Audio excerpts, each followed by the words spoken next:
Pagi itu, matahari baru muncul di balik gedung-gedung tinggi Jakarta. Cahaya keemasan menembus tirai putih apartemen Aveline, membuat ruangan terasa hangat dan tenang. Aveline sudah terbangun sejak pukul 6. Ia merasa tubuhnya jauh lebih segar dibanding semalam. Demamnya sudah benar-benar turun. Rambutnya dibiarkan tergerai, tapi wajahnya tampak segar alami tanpa riasan. Langkahnya pelan menuju dapur kecil di pojok belakang ruang apartemen itu. Ia menyalakan mesin kopi. Aroma biji kopi segar langsung memenuhi ruangan. Suara mesin itu berpadu lembut dengan alunan musik jazz pelan yang diputar dari speaker kecil di sudut ruangan. Aveline tersenyum sendiri. Entah kenapa, pagi ini terasa berbeda. Mungkin karena untuk pertama kalinya sejak lama, ia tidak bangun dalam kesunyian. Ia melirik ke arah pintu kamar tamu, kamar tempat Raka tidur semalam. Masih tertutup rapat, sunyi. Aveline menggeleng pelan sambil tersenyum kecil. Dia pasti tidur nyenyak, atau malah masih kerja semalaman. Gumamnya sambil menuang kopi kedua cangkir, sembari menunggu Ruti keluar dari toaster. Aveline mengambil beberapa lembar selada, potongan tomat, dan daging asap dari kulkas. Ia meracik sandwich sederhana dengan gerakan lincah. Tangannya terbiasa bekerja cepat. Dulu ia sering masak kecil-kecilan untuk dirinya sendiri di sela jadwal syuting. Beberapa menit kemudian, 2 piring sandwich dan 2 cangkir kopi tersaji di meja makan kecil. Aveline memandangi hasilnya, lalu terkekeh pelan. Lucu juga ya, bikin sarapan untuk 2 orang di apartemen ini. Ia menatap pintu kamar Raka lagi, lalu menghela napas. Dia tidur jam berapa sih? Kok belum keluar juga? Penasaran, ia berjalan mendekat pelan. Sampai di depan pintu, ia sempat ragu. Tapi akhirnya, ia mengetuk pelan. Raka, tak ada jawaban. Ia mengetuk lagi, sedikit lebih keras. Hai, sudah pagi. Aku bikin kopi dan sandwich. Kalau kamu nggak keluar, aku habiskan sendiri. Masih tidak ada reaksi. Aveline memiringkan kepala, menempelkan telinganya ke pintu. Dari dalam, terdengar suara napas berat dan teratur. Jelas Raka masih tertidur. Tapi ada satu hal yang membuat Aveline menahan tawa pelan. Ia mendengar dengkuran halus. Jadi ini yang namanya Raka Bratajaya yang katanya nggak pernah tidur siang.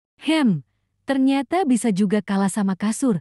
Bisiknya geli. Ia menutup mulut, menahan tawa agar tidak membangunkannya. Akhirnya, Aveline melangkah kembali ke dapur, mengambil piring sandwichnya sendiri. Lalu duduk di meja makan sambil menyeruput kopi hangat. Beberapa menit berlalu, ia menikmati sarapan sambil membaca naskah di tabletnya. Tapi pikirannya sesekali melayang ke kamar tamu itu, membayangkan wajah Raka saat tidur. Ia sampai tertawa kecil sendiri. Dia pasti tetap kaku bahkan waktu tidur. Namun tak lama kemudian, suara pintu kamar terbuka pelan. Aveline langsung menoleh. Raka keluar dengan rambut yang belum begitu rapi, kemeja putih yang agak kusut, tapi wajahnya terlihat sudah segar, seperti baru saja membersihkan muka. Ia menatap sekitar, lalu ke arah Aveline yang duduk di meja makan. Aveline tersenyum, menahan tawa melihat ekspresi lesu pria yang biasanya terlihat sangat on point itu. Selamat pagi, Tuan Cewa. Raka memijat tengkuknya, suaranya berat karena baru bangun. Jam berapa ini? Sudah jam 7 lewat. Luar biasa. Aku kira kamu sudah kerja dari subuh seperti biasa. Raka berjalan mendekat pelan, matanya tertuju pada meja makan. Kau bikin ini semua? Aveline mengangguk. Ya, kopi dan sandwich. Jangan khawatir, ini aman dimakan, tidak beracun. Raka menarik kursi dan duduk, ekspresi lelahnya perlahan mencair. Aku tidak pernah meragukan kemampuanmu memasak. Padahal kamu belum pernah coba, sahut Aveline sambil tersenyum menggoda.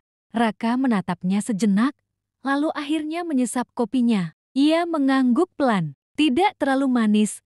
Pas. Aveline terkekeh.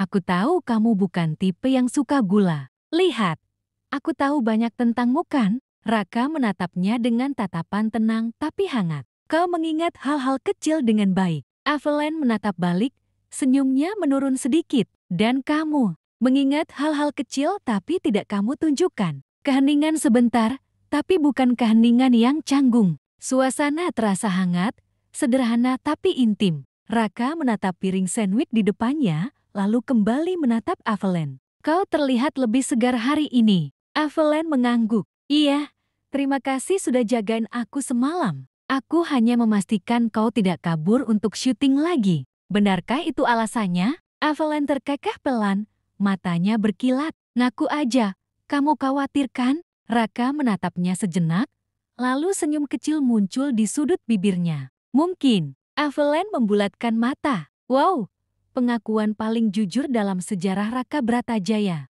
Raka menahan tawa kecil, sesuatu yang sangat jarang ia lakukan. Dan untuk pertama kalinya pagi itu, tawa lembut mereka berpadu di dalam ruangan kecil itu. Dan Evelyn baru menyadari satu hal. Pagi itu bukan hanya hangat karena kopi, tapi karena seseorang yang kini perlahan membuatnya merasa tidak sendirian lagi.